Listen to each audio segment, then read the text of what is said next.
Welcome to the Creating Wealth Simplified podcast. My name is Lauren Wells, here with my co-host, Chris Seveny. We're committed to providing you with the knowledge required to build wealth through real estate investing. Tired of consuming content about real estate? Stuck in analysis paralysis? Ready to do your first deal? As a member of our community, you will learn how to go from consuming content to taking that first step into the world of real estate investing. Our show is not about getting rich quick, but about providing you with the knowledge you need to take action. Join us as we speak with experienced investors who share action tips on how to escape the corporate world, start a thriving side hustle in the world of real estate, and go beyond your W-2 or 401k.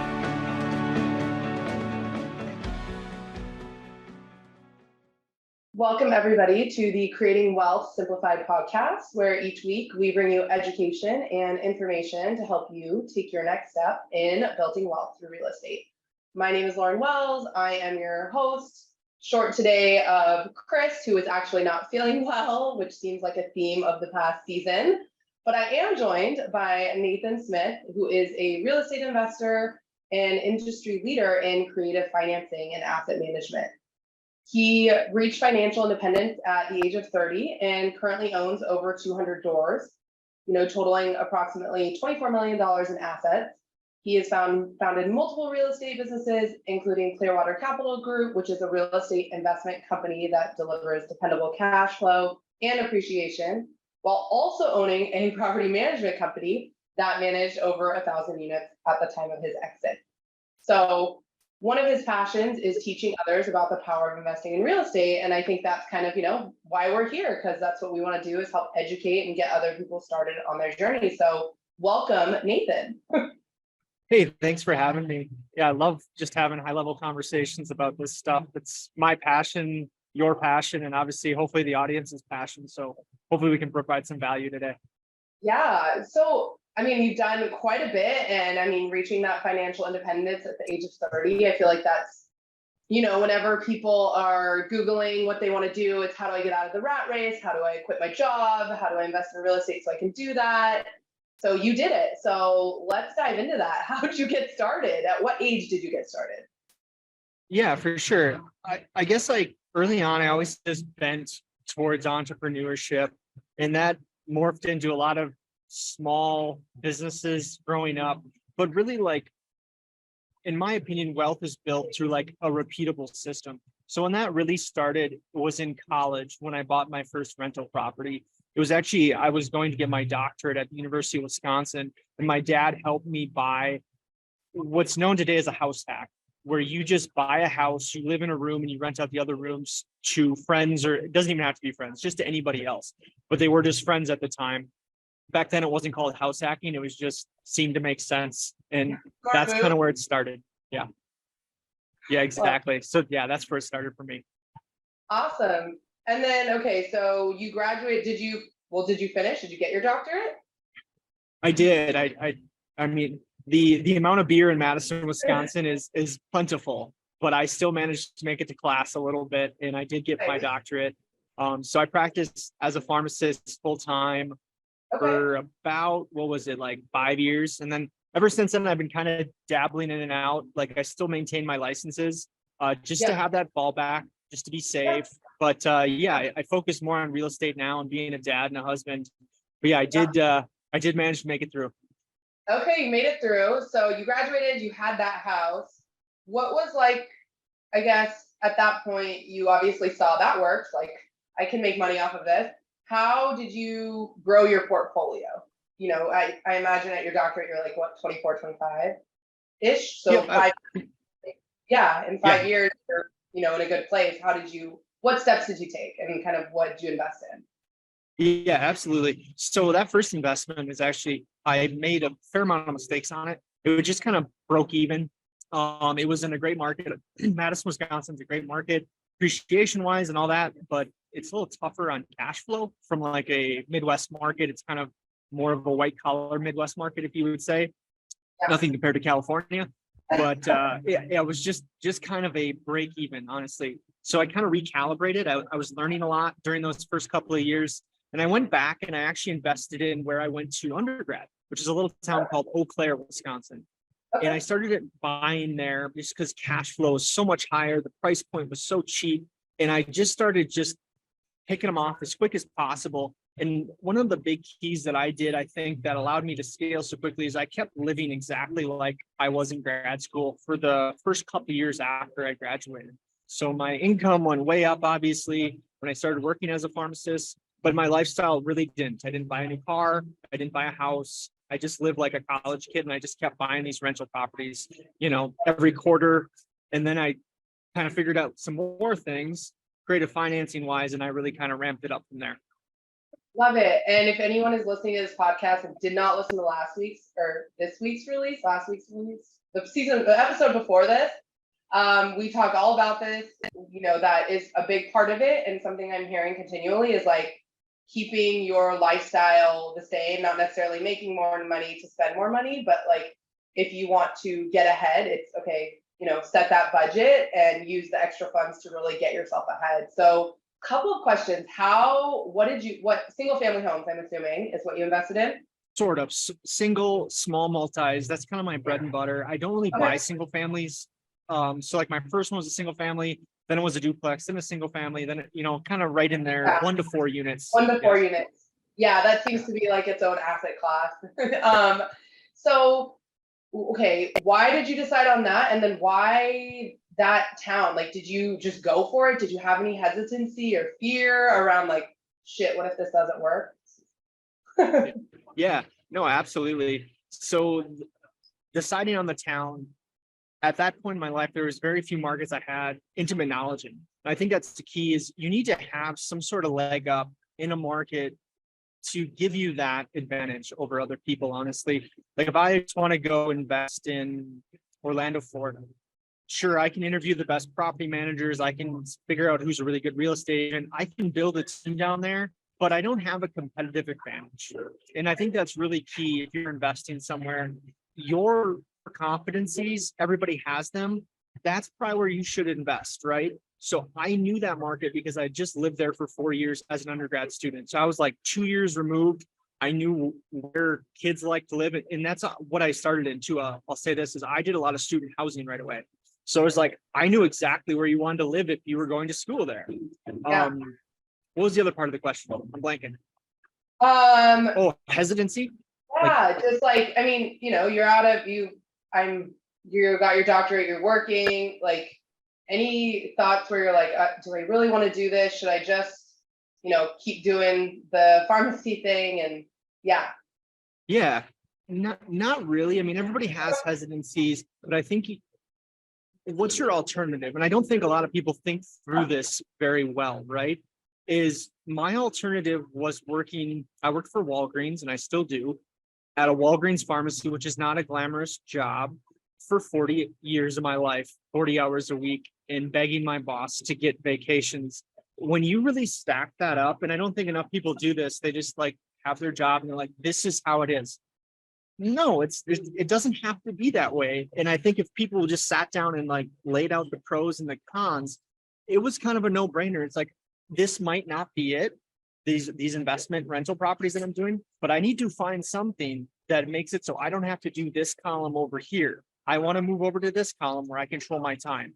So if the rental properties didn't work, but they did, I would have done something else. And I think Yeah. just having that attitude is really important. I think you hit it right there, just saying that there is a lot of a mindset that goes into it and really laying out, like, you have to feel the pain or see the pain of like 40 years of sitting at a desk. And you know what? And I don't knock people if they're okay with that. And that's like, you don't mind that, that's cool. But for people who are looking to, create something else for themselves and they don't want that, you really have to get to a point where you feel that pain of doing that every day. And like you said, asking for vacations. And you're a dad now. You've been hit by this winter season. I mean, how many times has your kid been sick? Yeah, like this is like the No. third sickness we're on right now. Yeah. Yeah. So imagine not having that flexibility to be like, I need to be home with my kids, or, so just kind of like you said, mapping out, okay, this may not be it, but this is going to give me some lesson learned to go on and take the next step to find whatever it is that does work. Yeah. luckily it worked out for you. For Yeah, sure. exactly. Yeah. One thing I'll say too, and this is maybe a little deeper, but you hit it on. You need to be in that to realize the pain of that. And this what I did, it fed two things. It gave me more cash, and then it also rubbed my face in the job enough where I really did not like going to work. So what I would do is I would work full time, and I did what's called a 770 shift. I'd work 70 hours in 7 days, then I'd have a week off. It was an overnight shift, but then I would just pick up hours on my off week. And that's me rubbing my face in my job, hating it, doing 60 hours a week. But it also gave me more cash to invest, right? So it's fed two things: my hate for my job, wanting to get out of it, and two, more cash to invest in more rental properties. Now that definitely might not be for everybody, because I burnt myself out after 3 or 4 years. But to your point, you need to develop that disdain for your situation. Like, that is very, very important. Change doesn't happen until we reach a certain point of uncomfortable or dislike for our current situation. I believe that. Yeah. Yeah, and I think that can apply to not just like your job, but like lifestyle, all the things. Like you have to reach a point where you're like, I can't, no more. Like I need to Yeah. make changes or whatever. Perfect New Year's like episode right here. Um, so okay, so I guess it from an outside view, did you have? It looks like everything went like super well. Talk to us about some of the things that went wrong in your first few years. Yeah, absolutely. So when any investor starting off, especially in real estate, usually your limiting ability is cash and capital, right? Whether it's raising capital or it's just you're funding your own deals. I was funding most of my own deals at the time. There's been a couple points in my career where I've expanded too quickly and not had enough cash and reserves, and that's caused some stress in 6-8 months of me having to really kind of dial it back and figure things out. So having those strong cash reserves and realizing that things are generally going to cost a little bit more than you think they are. Like, we all have a bias, like when we're running an analysis on properties, that we think the rents are going to be a little higher than they probably are, and the renovations are going to cost a little less than they probably will. Just knowing those biases now has really helped me out. Like I said, that first property was in no way a slam dunk whatsoever. I think we bought it for like $275. I renovated the basement for like $15,000, and we held it for 5 years. And I think I sold it for like $325.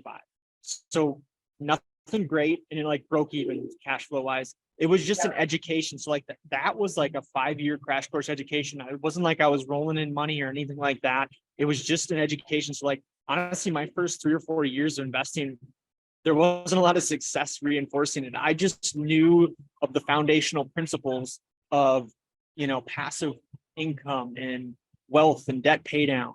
And I knew that I was on the right path, I guess you could say. Other things, I for some reason think things come in threes. So like, good things happen and they happen in threes, and then bad things happen in threes. So if you own rental properties, like, you're going to get punched in the mouth, and it seems to be a combination punch. Usually it's like, furnace goes out at property X, that's going to cost $7,000 to replace. We have a roof leak at property Z, that's going to be a full replacement of the roof for $12,000. And then usually there's a third thing, and they just seem to come in threes. If they only come in ones, now I'm happy, because it's like, oh, it's just this $5,000 expense. But I always set myself up, because you're going to get hit multiple times in the mouth, sometime, and it's definitely painful. Okay, one other thing that was in your bio when I introduced you was about the property management. So how does that play into all this? Like, was that after or was that your own property management from the rentals that you owned? Or did you work for a company? What's that like? What was that? Yep. Yeah. So the company still exists today. It's called Prosper Real Estate, prosperpads.com. I have zero ownership in it anymore. But if you guys want to check it out, that's fine. What it was I started off, and I kind of had, like, I think mentors are really important. I had a mentor that was a few years older than me, had reached financial independence by like the age of 29. And I think he's 3 years older than me. And he had 30, 40 doors. And I would just ping him, because I kind of knew him from college. We hung out in the same circles, and I kind of knew who he was. He knew who I was. So it just made sense to ping him. And eventually a deal came across where it made sense to partner on it. So now we have, if you think about this from a logistical standpoint of LLCs and ownership, he has all his stuff. I have a little bit of my stuff, and we have stuff we own together. So if somebody's coming to us, how do you market that? Do you say rent from Nate? His name is Chase, rent from Chase, rent from both of us, or the names of the different LLCs. So we decided we need to put an umbrella over top from a marketing standpoint and saying, hey, this is our property management company. It doesn't matter what LLC owns the property, rent from Prosper Pads. So that's honestly how it came to be. Okay. And the reason we grew it from there is we wanted one to selfishly have more employees to manage our stuff. So one of the benefits of having a property management company is if you manage other people's assets, which we decided to do, is I can employ a CPA full time. When Chase and I maybe had 60, 80 doors between us, it probably doesn't make sense to have a full-time CPA on staff. But if you're doing another 400 doors for everybody else, yeah, the payroll is there to support that. Or maybe we could have an HVAC maintenance guy on staff that helps us out on our own property, so we don't have to call a HVAC company and pay market rates. So things like that were some of the driving factors. The other main benefit of managing units for other people is generally they kind of let you know one of the first calls if they're going to sell. And we've definitely been able to purchase a lot of assets from our owners because of that. So a couple of things that kind of, came up for me there is a good reminder for, our audiences. Something that comes up with probably everyone we speak with is the idea of having a mentor or someone to help educate you. And I think in today's like Insta personality world, you have a lot of gurus, which I would not consider mentors. And so, like you said, you knew him from college, he was a few years ahead of you. I think it's really important for people listening to realize that you can find people that aren't necessarily a guru online that are in your area, which kind of leads back to your other point of like, say I wanted to invest in Florida, I'm in California, I have a competitive disadvantage because I'm not from Florida.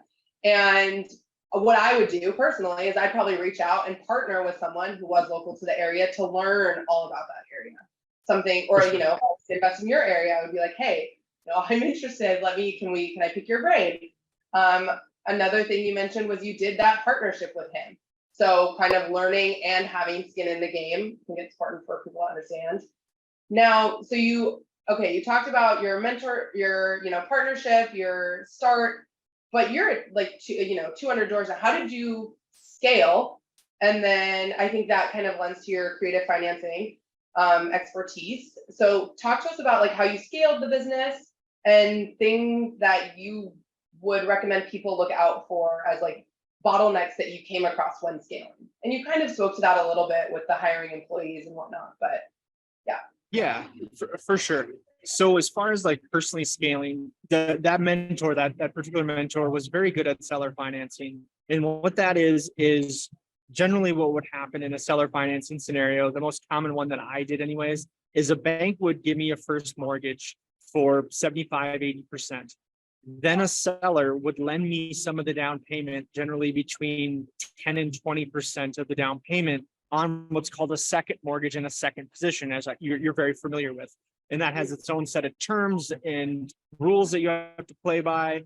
You definitely have to let the bank know that it's happening, and all parties are very disclosed. This was much easier, I will absolutely tell your audience, to do when I was really doing it hard, like 2014, 2017.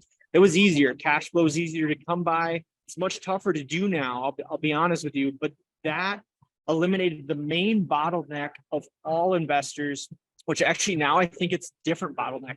But back then, I could literally pull up the MLS and find 5 projects, and they all kind of met my metrics. And we would pick which one we wanted to do, which if your audience is listening and they're somewhat new, they're like, no way is that possible. But it absolutely was back then.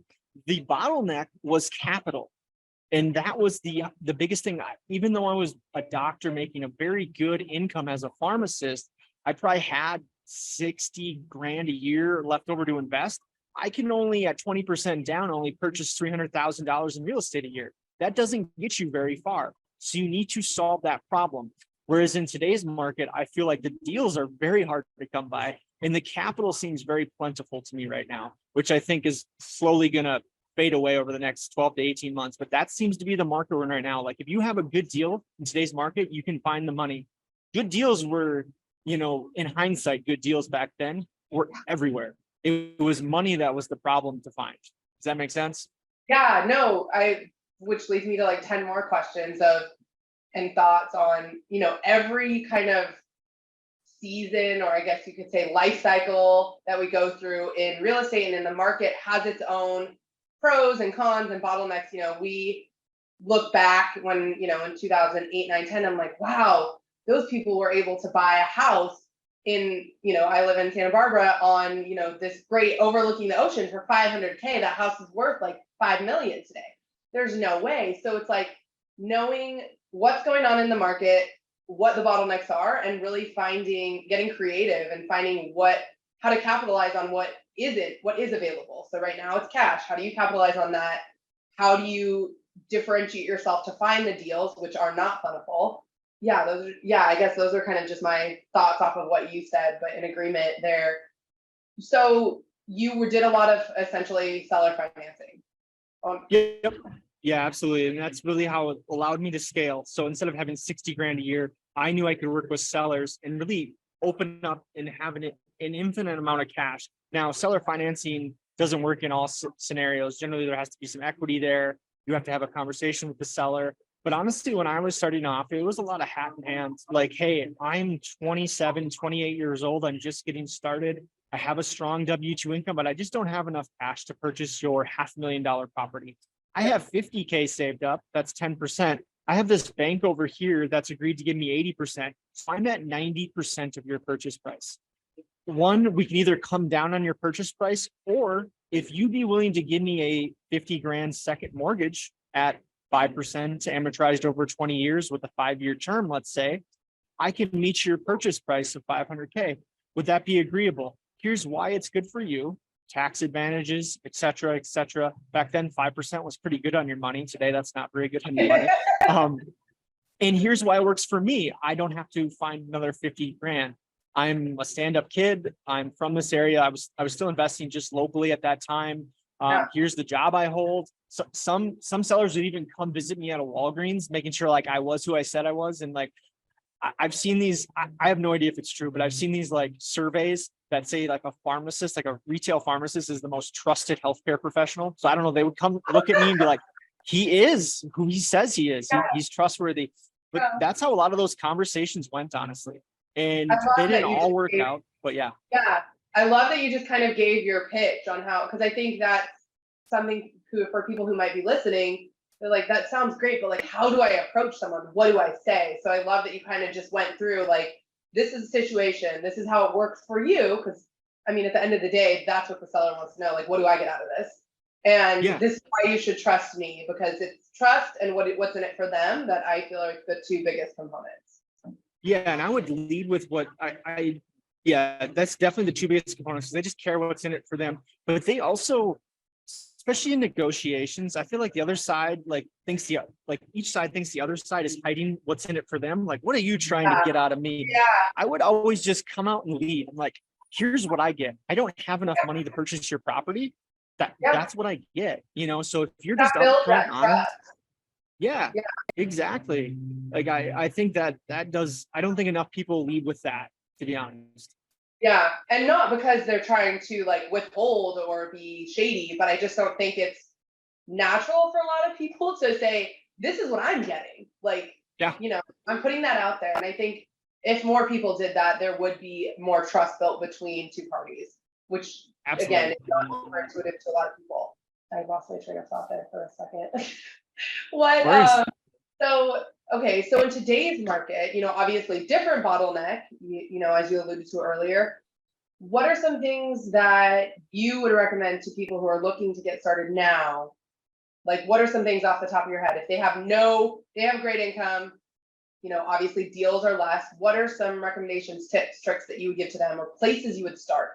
Maybe it's not even in single family, maybe there's other avenues. What are your ideas? Yeah, absolutely. So yeah, like I said, seems like deals are very scarce right now. I do believe that that changes over the next 12 to 18 months. But right now, if you got a deal, I'm ready to invest. Like it's hard to find a very good deal with where interest rates are right now. So if I was a new investor right now, I would figure out my buy box, which is very important. I would only invest in duplexes built after 1940 in this market, or I only invest in single families. I'm going to house hack. It doesn't matter what it is. Define that. Then the piece that I think a lot of people overlook and a lot of gurus, like you say on Instagram, are pushing is I talk to young investors a lot. They reach out to me and I try to give them my time. All they seem to know about are these 30-year fixed mortgages. I think if you understand that there is a plethora of ways to finance a property, you are going to be so much better equipped to thrive in the next 24 months. The analogy that was given to me recently is most people are like carpenters with one tool in their tool belt. They see a screw in a piece of wood and they have a hammer in their tool belt. And they're like, well, I have a hammer. I'm going to hit this screw. But as we know, that doesn't really work with a screw, right? You need a screw gun. That is going to be so key in the next, year or two, I think, to get deals done is you better have the right tool in your tool belt to make this deal work. And what I mean by that is like things that are going to work, I feel like in the next 12 to 24 months are things like subject to land contracts, things that are way outside this 30-year conventional mortgage that is really, really expensive right now. I think it's at around 6.5. You probably know better than I do. Yeah, but not great. yeah, it's not great and it kills so many deals right now. Now, eventually that market's going to have to come back and reach equilibrium where some deals are going to pencil with traditional financing. But right now, if you want to get deals done, you need to get very creative and look at that as an opportunity. That's not a barrier. Like generally there's like, I forget the name of the chart, but it's two X and Y axis, four different boxes. And it's high barrier to entry from a knowledge standpoint and high barrier to a cash standpoint. And where you want to be ideally is in the upper right quadrant so it's high barrier, low, and high. You want to be at the high barrier of knowledge and high barrier of cash. That is where the thinnest air will be, right? Where the most deals will be. If it's a low barrier to entry of knowledge, which is a 30-year conventional mortgage, because everybody knows about that, and a low barrier to entry for cash, which is a 5% down 30-year conventional mortgage, everybody's playing in that pool. So you're going to get crushed unless you're like the best at it. And I just don't want to swim in that pool with those people. If you get up to the upper right, where it's a high barrier to enter for cash, which maybe isn't what a lot of the audience can do, but I'm just, from my analogy, listen, like I'll play this out. That's where like you're going to eliminate a lot of people. And high barrier to entry for like the financing and creativeness, you're going to be swimming with a lot less fish. And that's where you want to be. So I would study up on subject to land contracts. Generally, land contracts work the best if you can find properties that are free and clear. So older people own the home. You should be able to do these searches. This guy's owned this property for 40 years. Probably doesn't have a mortgage on it, or it's very, very small. That opens up infinite possibilities in how you can finance that property. You can just have a conversation with him and figure out the financing terms as long as he doesn't need the money. And here's like something that my mentor told me probably 6 months ago that really kind of hit me in the side of the head. And I do this a lot, like seller financing, but I never realized why it works quite a bit. Is if you have, say somebody's on a $1 million property that they own free and clear.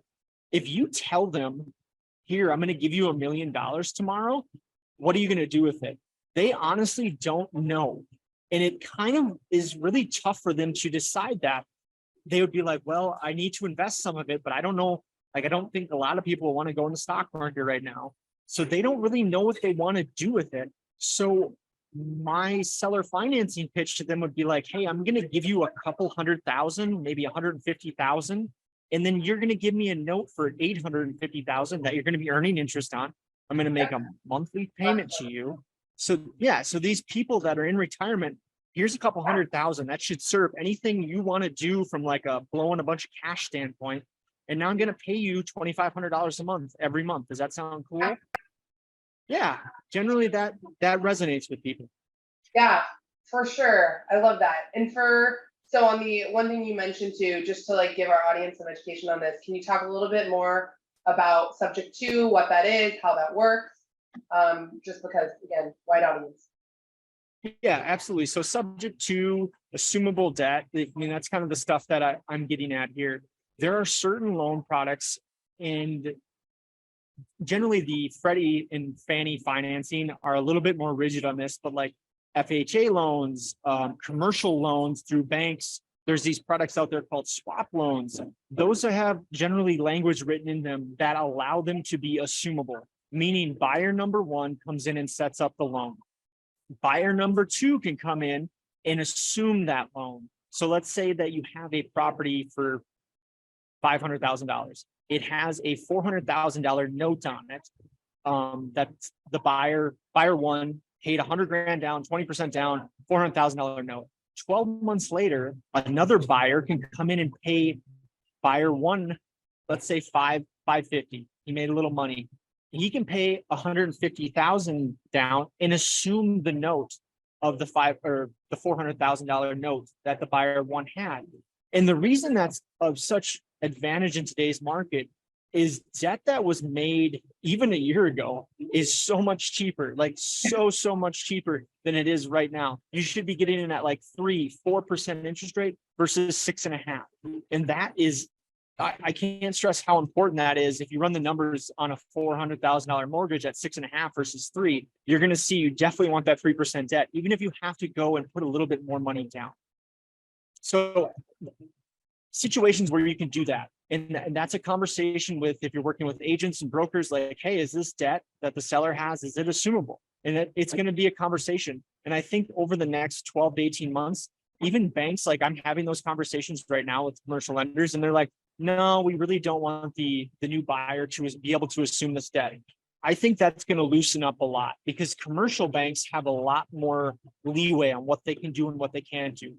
If you're put in this Fannie Freddie box, which I know you guys are very familiar with, it's a very rigid box. And it's not like we can just bend these rules, but if you're in a commercial bank, like a local commercial lender on like a duplex or an 8-unit apartment building, there's really nothing they can't do if they like you enough or if they're desperate enough to create new business. And I've seen commercial lenders do some very creative things if they want to make deals work. And I think that that's going to happen, right? They haven't had to do anything in the last 3 years. Everybody's originating loans out their ears, but things are really screeching to a halt. So if they want to increase their amount of loans on their book or just not lose the loan that they had from the seller, they're going to be more open to those conversations, in my opinion. What would you be looking at in types of, like, can you give some examples of why the first buyer would want to let someone else assume their loan? I can think of a few given COVID, but go ahead. Yeah, absolutely. So like, price point, that's the biggest one, right? So if a buyer bought a property a year ago today, let's say it was January 1st, 2022, interest rates were at their rock bottom. I think still you could get a 30-year fix for the high twos, but let's just call it 3%. Now fast forward 12 months later, it's 6.5, let's say. I don't really know where it's at. But say that buyer came in, I live in Denver. They came in, got a job with Google here, and now have decided to switch jobs or just are transferred by Google 12 months later. They bought an $800,000 house. They have a $600,000 mortgage on it, and they need out. That's a problem for them. That's a big problem because that house has definitely, by the rational mind, decreased in value because it now has to support 6.5% debt. Now, there's definitely some irrational minds out there that are just overpaying for things, but that property has gone down in value. If they want to somehow achieve that value, if they can somehow allow a buyer to assume that 3% mortgage they put on it a year ago, then the buyer rationally can reach up to a higher price because their debt payment or their monthly cash flow, which is honestly the king of all things, is cash is king, that monthly cash payment outflow to that property is lower. So they should be able to reach up higher in price. So that's why sellers should be interested in letting buyers assume their mortgages. that make sense? Yeah, no, that makes sense. That I was gonna say, given that would have been my example. So I think that, like you said, that's probably one of the reasons you're telling people to look at this avenue because of the current climate of the market. So to kind of wrap this up, and we've covered a few of these here and there. If I'm someone listening and I, have cash, have a good job, and have cash to invest, don't know where to invest it, know I want to get into real estate. You've given us some different avenues, but outside of, I guess, what's an actionable item or actionable thing they can do to get started today? Whether that's, I'll kind of let you give me your action tip. Yeah, absolutely. So my word of the year is discipline and patience. Like I lay goals out and I have like a theme for the year. Patience should be my word of the year. Yeah. So I do want to preface this, like that is my word of the year. For one of the first times in my investing career, which is about 12 years long, I believe that in the next 12 months, I will see better deals than currently. And the old adage is buy real estate now and wait. And the best time to buy real estate was 40 years ago. The second best time is now. Yeah. I don't know if that's necessarily true. So I don't want to misguide. So I'm gonna preface that with I'm trying to be patient. And I think some time needs to go by. So I think cash is going to be very king in the next 12 months.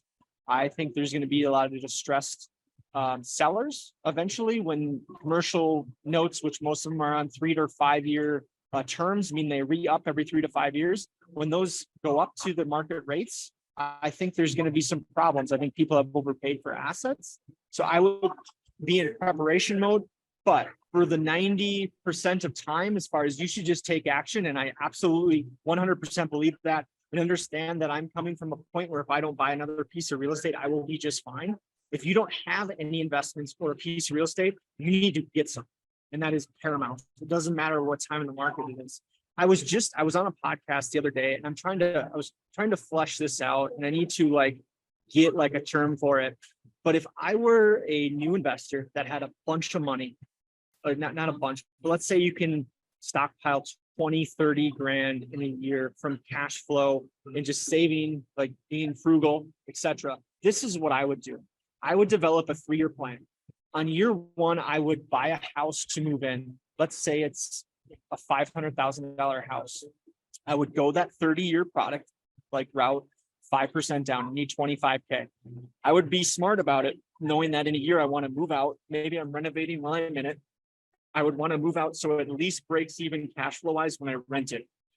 I would be saving up throughout that year. I would do the same thing in year 2 and the same thing in year 3, whether that's just tops. And maybe the third one is a duplex. You're going to stretch and you're going to get a duplex and you're just going to live in one side and rent out the other side. So at the end of 3 years, you have 3 properties. Then I don't care what you do. You never ever have to use your W-2 income again in this scenario to feed this investment. 3 years of discipline. You have 3 properties. Let's fast forward. You're just managing those properties. Let's go to year 7. So one of them has paid down for 6 years, 1 for 5, 1 for 4. I bet that at that time you can pull equity and buy 3 more. So you're at 6, year 7. Let's go to year 12. You paid 6 of them down, 5 more years. If you want to, you can pull equity and buy 6 more. Now you have 12, et cetera, et cetera. If you just did it to that point and you had 12, and let's say that you're 30 years old, year 12 will put you at 42. You would have a lot of options at this point. If you just paid them down to the time you're 50, I promise you're going to be sitting on over $1 million in cash flows. The greatest thing about real estate is we lock in the debt payment, which is our number one biggest expense, especially in these 30-year fixed products. That's why they're so great. And our rents keep going up. So rents on that original property are probably 150% of what they were when you started, but that debt payment is still the exact same. And that is so powerful. And people just don't understand that. So in my scenario, you have to be disciplined for 3 years, and then you can do whatever you want, live life. You can hire a property manager at some point. By the time, in that scenario, we started at 30, we're done buying at 42. By the time you're 50, here's your options. You can refi everything and reset everything to 30-year notes, as long as it's not 8-10% interest at the time. Be smart. But your monthly payments will come down thousands of dollars, which means your cash flow increases thousands of dollars per month. You could say, damn it, this Nate guy that I listened to on a podcast 20 years ago that said, just buy these 3 houses and just be smart with them over 20 years. I don't like that guy. I hate owning these properties for the last 20 years, but I have 12 of them. I'm just going to sell them and wipe my hands of them. I promise you, you'll have over $1 million when you walk away from all those sales. So you won't hate me after that. Or maybe you want to accelerate the pay down when you're 50 and be like, I want to have them all paid off by the time I'm 55, 58. I bet you can do that too. And then you have 12 free and clear properties by your late 50s. And it was all just because of 3 years of discipline. And again, will there be headaches along the way? Are you going to get a call about that leaky roof, that furnace that goes out, and something else? A tenant needs to move out and you got a vacancy? Sure, those are going to happen along the way. But that's life. Like, life goes by no matter what we do. You better do something today that yourself 5 years from now is going to thank you for. And enough people don't do that, in my opinion. Yeah. I don't know. I need to work on getting more succinct with that example. Like, I just ramble on for 3 minutes, but hopefully that kind of lays it out. No, that was good. I think that might have been one of our best, kind of answers to the questions thus far. So bravo. I love that you laid it out of like, if I was a new investor, this is exactly what I would do. Because I think it's hard to look at someone who has, 50, 60, 100 plus properties and be like, well, easy for him to say, but to put yourself in an investor, a new person's shoes and say, this is what I would do. And I think it lends to that power of, you see the snowball effect. Like, I think personally, there's a lot of like misconception about, you buy one rental property, you're good. Like, you got this. And it doesn't really work like that. It's like you said, patience and consistency and, showing up and doing it again and again until you're, like you said, at 12 properties and can capitalize on that. And it doesn't happen overnight. So no, I love that answer. I love that you went through it. You explained it. So I hope, our listeners take something from that. But thank you, so much for joining us. Yeah, absolutely. Yeah. Just discipline and patience, I think, is the key. If you're a new person listening to this, even if you don't like real estate, if you just make the decision for the next 3 years, you want to max out your 401k and an IRA. I promise you, as long as like, say you're in your late 20s, that is going to pay so much dividends because time is so much on your side, and time, no matter where you're at age-wise, is never more on your side than today. That's just a universal truth. So whatever you're going to do, you better do it today, and you better stick with it. Don't try it for 6 months and give it up. This is a 3 to 5 year plan. No matter what you do, it doesn't have to be rental properties. Just make a plan. And that's just not enough people do that, in my opinion. Yeah. And thanks for educating people, because podcasts like this are how people get educated to do things, to take control of their financial future. Yeah, I love it. I've really enjoyed this episode and our conversation. If people want to reach out to you or, connect with you, how can they do that? Is there a way to do that? Are you open to that? Yeah, absolutely. So I've recently started like taking podcast interviews and putting out content on social media. Before, I was just in my businesses working, but my handle on Instagram is probably the best spot to reach out to me. I'm Dr.Nate_real estate. I put out daily content about the deals I've done. I lay out all the numbers. I give my advice on things. And if you reach out to me on there, like on my DMs, I don't have a huge following yet, so I probably will respond to you actually. So yeah, that's probably the best spot to reach out to me. Get in before he blows up is what he's saying. I don't know if I'm blowing up anytime soon, but or if I'm that knowledgeable, but I'm happy to help. Like, I really enjoy helping young investors out. Love it. I love that. Well, thank you guys again so much for joining us today on this episode of the CWS podcast. If you're out there listening and you enjoyed the show, have feedback, send it our way, share the podcast with a friend, or subscribe and leave us a review. Thank you, everybody.